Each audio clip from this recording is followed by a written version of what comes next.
Composition of functions is very important in what we're going to be doing for the rest of the year. What do I mean when I'm talking about composition? Well, first of all, I want to tell you what I'm not talking about. I'm not talking about multiplication. If you see a solid dot like that, that means multiplication.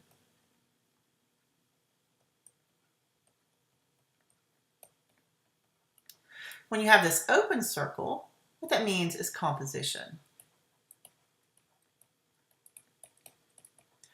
Basically, what we're going to do is we're going to take one function and stuff it inside another function.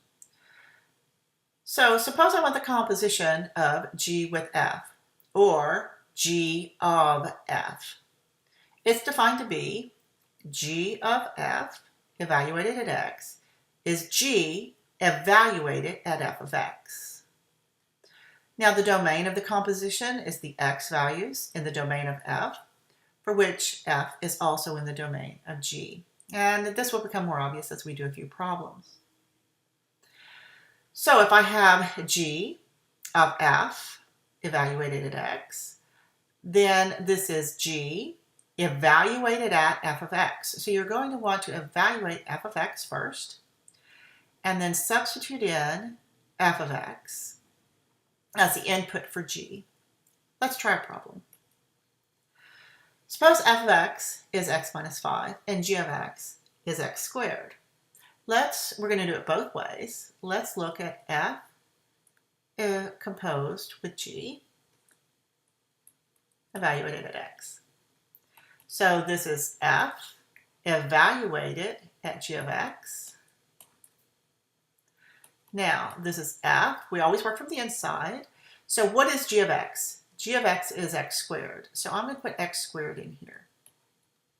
So I did a direct substitution. Now, I want to evaluate f at x squared. So everywhere in f I have an x, I'm going to put in x squared. So I'm going to substitute in x squared minus 5. So f of g of x is x squared minus 5.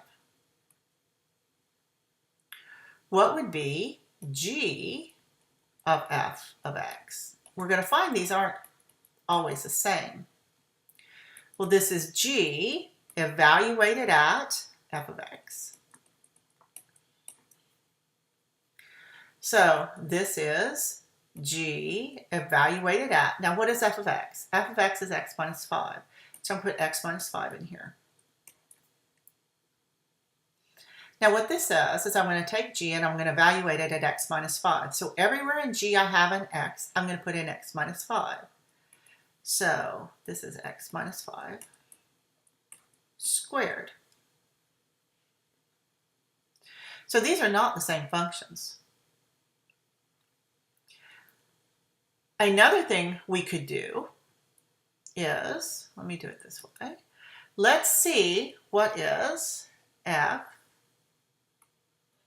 of g of, let's pick a number. Let's pick 1. All right. So this is f evaluated at g of 1. Well, what is g of 1?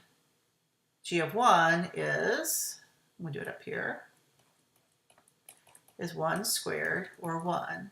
So this is f evaluated at 1, which means everywhere in f I have an x, I'm going to put in 1.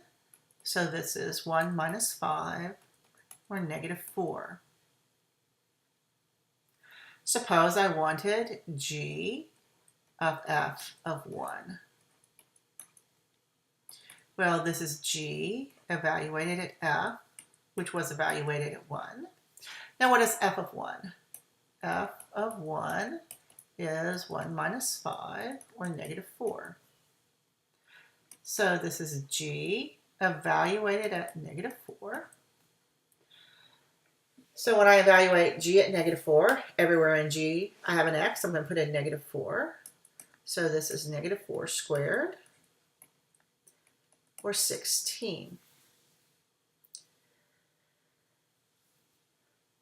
So if you want to evaluate a composition at a point, you can either go through and do the composition with the functions and then evaluate at the point, or you could evaluate at the point first and then do the compositions. It doesn't matter.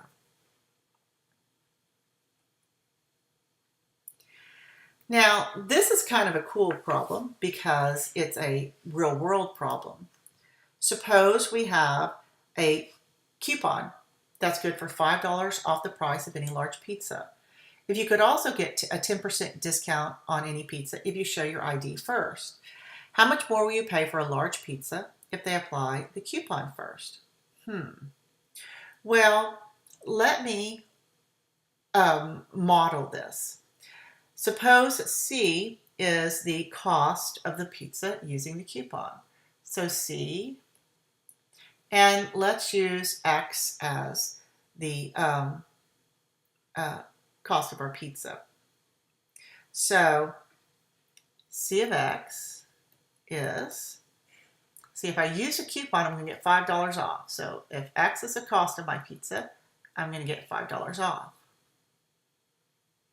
Now, what if I want to use the discount?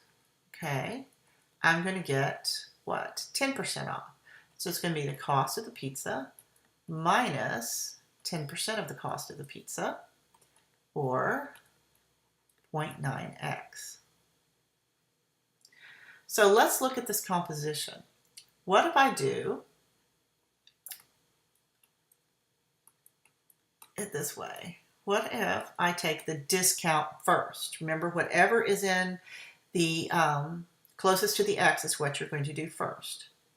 Well, this is C evaluated at D of X.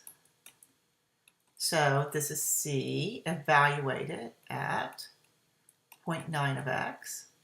So what this means is everywhere in C that I have an X, I'm going to put in 0.9x. So this is 0.9x minus 5. What if we do the coupon first? So D evaluated at C of X is D evaluated. Here we go. This is kind of hard to see with all the C's. So I'm going to do apply the discount. This is X minus 5. So everywhere in the discount formula that I have an X, I'm going to put in X minus 5. So this is 0.9 times X minus 5, which is 0.9x. I'm going to distribute this minus 4.5. Did I do that right? Yeah. I'm trying to do two things at once. So the question was, how much more would you pay for a large pizza if they applied the coupon first? So if I'm going to apply the coupon first, that's this function right here, D composed with C. So let me switch pen colors. So how much more would I pay? It would be D composed with C of X minus C composed with D of X. Well, D composed with C of X is, this is going to be 0.9x minus 4.5 minus 0.9x minus 5. Now remember, there's a hidden 1 there. So I'm going to rewrite this as 0.9x minus 4.5. And then I'm going to distribute this negative 1 across. So this is minus 0.9x. Minus times a minus is a plus. Okay, those two are going to cancel. Minus 4.5 plus 5 is 0.5. So you will pay 50 cents more if you apply the coupon first.